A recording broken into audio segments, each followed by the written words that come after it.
You start putting yourself in situations that suck, you'll find yourself. I was a fucking pathetic motherfucker, man. People cannot say that to themselves. We have to choose these great fucking magical words that make people feel good. Tell yourself the truth. And I started finding things that was comfortable. And the more things I found comfortable, the more uncomfortable my mind was. Because that voice I was telling you about, it always was there.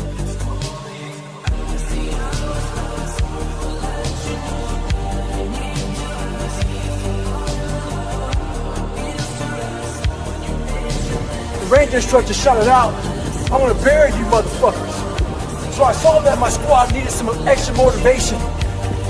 So I said, "Ain't no grave that can hold us down, motherfucker. Ain't no grave that can hold us down." I had two options. To either be that 300-pound guy who sprayed for cockroaches and made $1,000 a month, and at 24 years old, knowing when I'm 50 fucking years old, I can reflect on this and think about what guy I never became, or I can totally just sack it up and fail and fail and fail until I succeed. I wasn't born this motherfucker. I made him. At the bottom of insecurities, fear, self-doubt, lies, was me buried in the fucking fetal position. How I got out of that was recognizing it, being honest with it, being truthful with it, and then fixing it. We like to live on social media with lies about ourselves, how great we are. Get to the source and fix the problem. I'm not the best at anything. I'm not gifted. I'm just driven. They hoped the instructors would stop running. They hoped the water was never cold. They hoped the weather was fucking good. I don't live off that hope shit. I wish the water was cold. I wish them motherfucking instructors keep on fucking running. I wish the fucking rain. When the ending is unknown and the distance is unknown.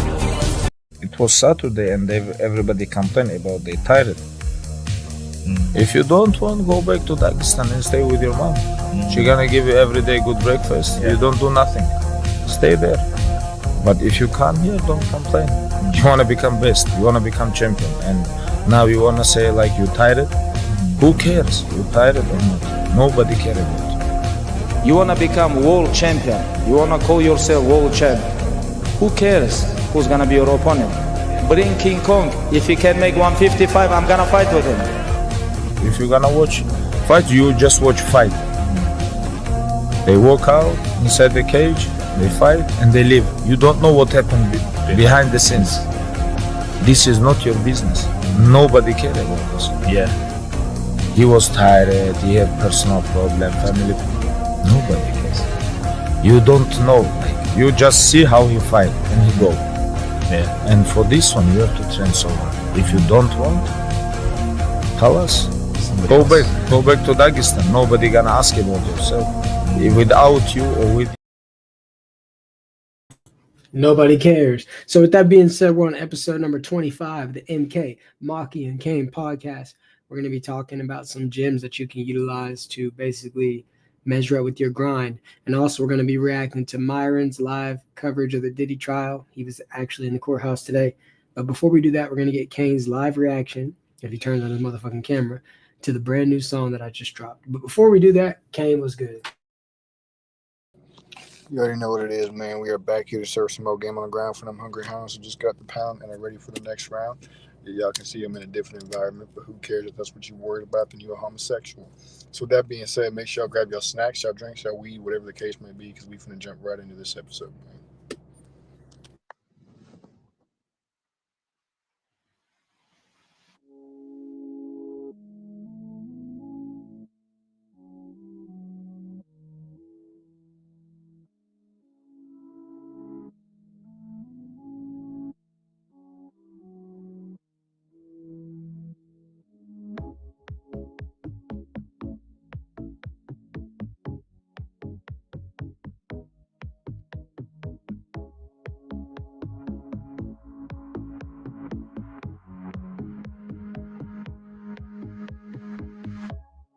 Shadows in my room, preview of the tomb.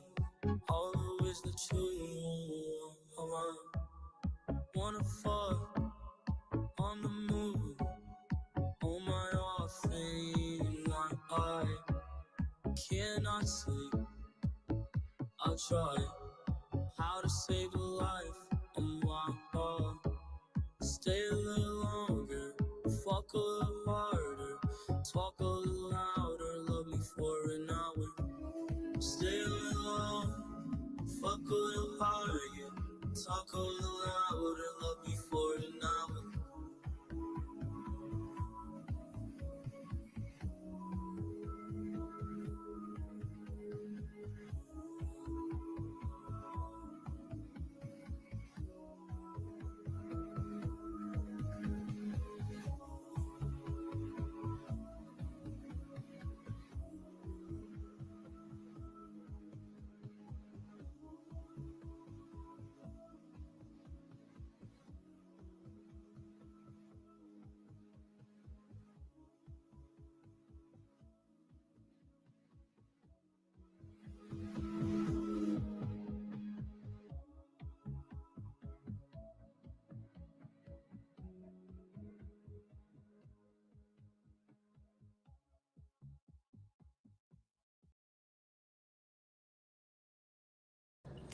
Yes, sir. That was a vibe. The more I hear music of that genre, like the kind of like slow electronic instrumental, I guess, depending on the song and the vibe, that genre starts to grow on me. That was a vibe in that song.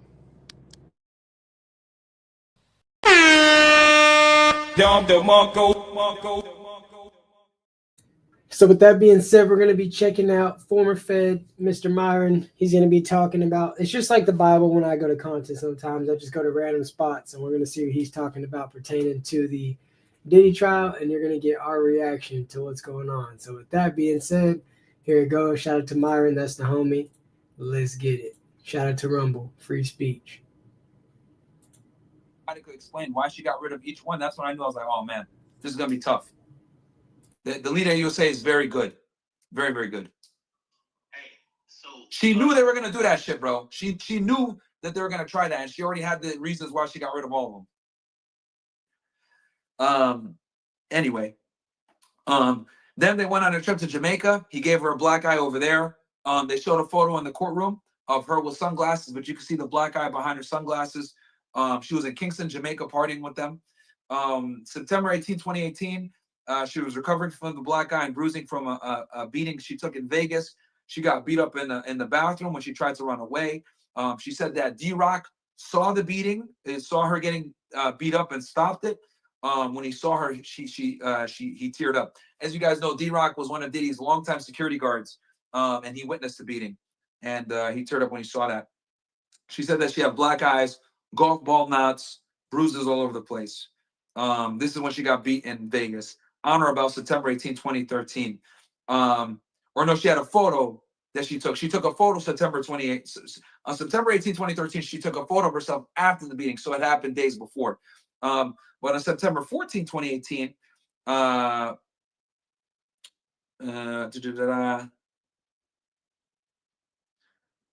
she stayed at her friend's house in California to recover. And she took a photo on September 14, 2018 of her face on or about that day. And Diddy told her when she sent him the photo, because she sent him a photo of her face all fucked up, he said, and she was staying at the house, at his LA house, and his son was there. He said, "You better not let my son see you like that. Don't let my son see you like that. Put some makeup on." And she stayed at Diddy's house for about a week. So he was a bit more concerned with his son not seeing her beat up than her. There were more assaults, and there were more than the ones that discussed in court. The AUSA asked her, "Hey, are these all the times you were assaulted?" And she said, "No, there were more times that she was assaulted besides the ones that we discussed in court." So crazy stuff, chat. Crazy, crazy stuff. Let me see here, guys. Like the video, by the way. We got how many of y'all ninjas watching right now? Let me look. We got 5,000 plus of you guys on Rumble, on Fresh and Fit. We got a bunch of you guys watching on YouTube from Iron Gains X. We're splitting the love, baby. We're splitting the love. We're all over the place. Fresh and Fit. We got how many? And that's all I'll react to from that. All this stuff is alleged. But if these allegations are true, obviously it's horrendous, it's atrocious, and it's inconceivable. The fact even that, speaking from the allegations, I'm gonna just speak like this is a fiction story for now until anything's proven. But in the event that he did her like that and then was more worried about, he got on her ass, said, "You better not let my son see you like this," then rather than be disappointed with himself and worried about her. Just fucked up, man. But guys like this exist, but there's also the opposite that exists. And the opposite is the woman that be lying like a motherfucker because she's scorned. So, I mean, if you think about the Megan Thee Stallion situation, it might be found out soon after bro got stabbed 14 times that the bitch was actually the one who did something. And Megan was the one that actually lied. So I have a hard time, bro. Like the stories sound terrible. We all have women in our life. So whenever we hear shit like this, we automatically want to get in like attack mode, like what the fuck? But you cannot jump, bro, because you could be the one they're saying did all this shit. And it could sound so convincing. It could be the best definition of full of shit. So we just got to let the judicial process do its job. Hopefully we see how that's going with the Tates. But it's just unfortunate, bro. Like, unless you see video evidence or shit like that, you damn near can't believe nothing. And nowadays, AI. I saw a video earlier. It looked like Jokic was at a press conference dissing all his teammates. You just don't know what to believe. So unless you were there, you really can't speak on nothing nowadays, man. It talks about this in the Bible, too. No, that's 100% facts, bro. Let me turn this AC off. It sucks because as a man, we have a natural inclination to protect females whenever they are in a situation of danger. Nowadays, you can't jump into that situation of danger to protect a female because your ass might end up being the one who gets turned on and accused of doing all this, that, and the third. So while dudes are out there saying, man, fuck Diddy, fuck this, fuck that, this is all alleged at the end of the day. How many times have we seen false rape allegations, false assault allegations, and people go to prison for something that they didn't even do for like 20, 30 years, 10 years, 15 years? They lost a lot of time off their life for something they did not do. So it's hard to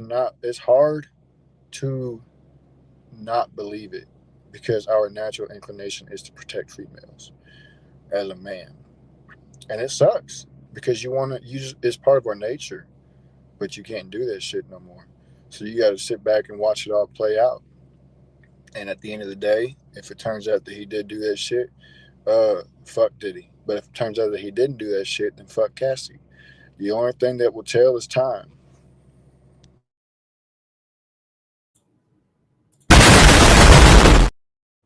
That's 100% facts, man. And now I want to talk about the grind. We're going to transition to the grind. And today's grind pointer is going to be like John Jones. Be so undeniable that people compare others to you while you're comparing yourself to the point to where when you're not worried about the opposition, they think you fear them. John Jones is the greatest of all time. He's always working on becoming greater. And right now he's wanting to become greater at other things. And people are swearing he's scared of Tom Aspinall. He came to heavyweight division, took the title, and retained the title, yet people are saying he's scared. You see, when you're legendary, they're always going to say you're scared. You know how many people when Michael Jordan retired probably told him he's scared of this, or go to another team. You won't, you're scared. Like, they always want to play you out of your position. When you look at Bilal Muhammad, they told him he was scared. They told him he was boring. So guess what? He's no longer welterweight champion. Guess what? We're no longer going to see Ilia Topuria versus Islam Makhachev. Guess what? Jack Della Maddalena is the champ, and now Kamaru Usman has a chance potentially to get back to the belt. So many things happen because this dude allowed the crowd, the noise, the bullshit to fester up in his mind and convince him that he wasn't enough. And what you have to understand is if you believe you're not enough, that's one thing. But if you let other people tell you that, you're going to learn that guess what, homie? They never gave a fuck when you weren't enough, and they'll never give a fuck when they so-called say you're enough. And that's just what that is. So be more like John Jones. Make people seethe and talk about you all the time. Tom Aspinall is being a crying bitch. He could go and just keep fighting people. He could see himself as a champ. But he wants to, oh, man, I need the... Bro, you are the champ. You have a fucking belt. Go fight. But instead, he's on John Jones' dick. Be John Jones, not Tom Aspinall. No, that's real life, man. And John Jones does not give a fuck about who says what about him because he knows who he is at the end of the day. He knows what he has accomplished at the end of the day. He knows what he will continue to accomplish, and he knows what he will be remembered for. Everybody who's sitting around talking about John Jones this, John Jones that, y'all ain't gonna be remembered for shit. Nobody's gonna remember a comment that you left in the comment section 20 fucking years ago about John Jones being a pussy, about him being scared to fight Tom Aspinall. Nobody's going to remember your ugly ass. So what that means is that you need to put in work in your own life so that you can be remembered as somebody for something and or multiple things that you have accomplished. And you will start to understand the mindset that John Jones has once you get up there. You're never going to be on the same level as somebody else, but you can reach a level that you have never reached before and continue to reach that level and be associated with those people in terms of like conversations and all that. But and once you get to that level, then you will understand the mindset that John Jones has and why he has that mindset. Because he just does not give a fuck. He has money, he has status, he has achievements, accomplishments, and guess what? He ain't worried. He ain't scrolling through the comment section replying to everybody. Well, I'm not a pussy. I'm not this. He ain't doing that. He's worried about his own fucking thing, which is exactly what y'all need to be worried about. Which is why y'all need to start on the grind. Get your life together to be remembered as somebody. Not a fucking nobody slob fat ass that sits on a fucking couch all day eating Cheetos and fucking Cheez-Its and washing it down with Mountain Dew and shit. That ain't gonna get you nowhere but to the grave a hell of a lot faster. 100% facts, man. So with that being said, I'm gonna play this little advertisement. I will be going live later on TikTok whenever Kane can moderate. So Kane, hit me when you can. And shit, man, we're so ahead of our shit. We might fuck around, double back, and do tomorrow's podcast episode. You never know. But guess what, bitch? You'll never know. So with that being said, Kane, say what you gotta say, and then I'm gonna let Sneeko sing us up out of here. You already know what it is, man. We are. Make sure I almost said the intro again. Make sure y'all share with your friends, your families, your mummies, your aunties, your grannies, and everybody else y'all know. Expect me to be back on my Charleston White shit because that shit is coming back. I've been off of that shit for too long, and it's not even really on some Charleston White shit. It's just shit has to be talked about that people don't want to talk about because they don't want to get canceled. Well, guess what? Fuck that shit. You can't cancel somebody who built themselves, bitch.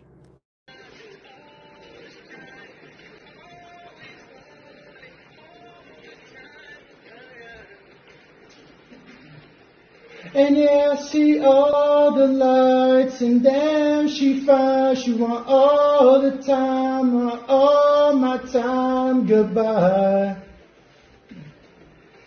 and goodbye,